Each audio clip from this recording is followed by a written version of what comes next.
All right, today we're going to do something a little different. We're going to decode a concept that pretty much every big company lives and dies by: enterprise risk management. And get this, we're going to do it by peeking inside a real internal corporate playbook from a company called Bladegrass Technologies. So yeah, let's jump right in. So let me ask you something. What do a typhoon, a massive data breach, and a brand new law all have in common? I mean, they sound totally random, right? Well, the answer is pretty simple, actually. They're all threats. Every single one of them is a potential risk that could seriously mess up or even completely sink a business. And you know, the very first step to survival is just knowing what you're up against. And believe me, the list of potential dangers is huge. We're talking about everything from your supply chains just completely breaking down, like we all saw happen during the pandemic, to the nonstop threat of cyber attacks. And on top of that, companies like Bladegrass have to worry about sudden legal changes, natural disasters, even the kind of bad press that can destroy a brand's reputation overnight. It's a lot.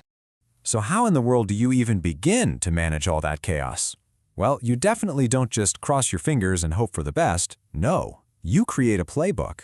And in the business world, that playbook has a name: Enterprise Risk Management, or ERM for short. It's the official game plan for dealing with all the stuff we just talked about.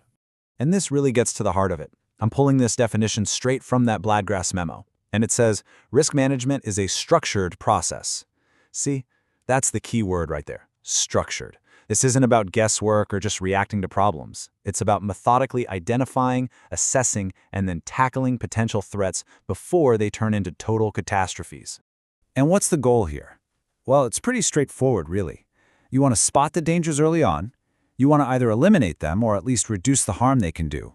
And maybe most importantly, you want to make sure the business can actually stay open.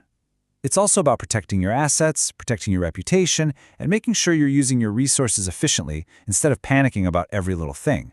When you do all that, your leaders can make much smarter decisions.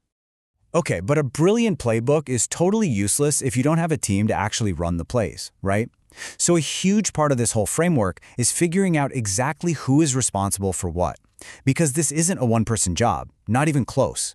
It has to be a company-wide effort.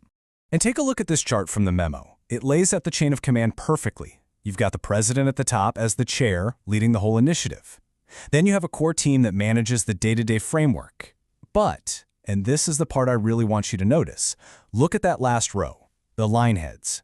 These are the managers of every single department. So what does that tell you? It means risk management is baked into every corner of the company. It is literally everyone's job. All right, now this is where things get really cool. How do you take something so abstract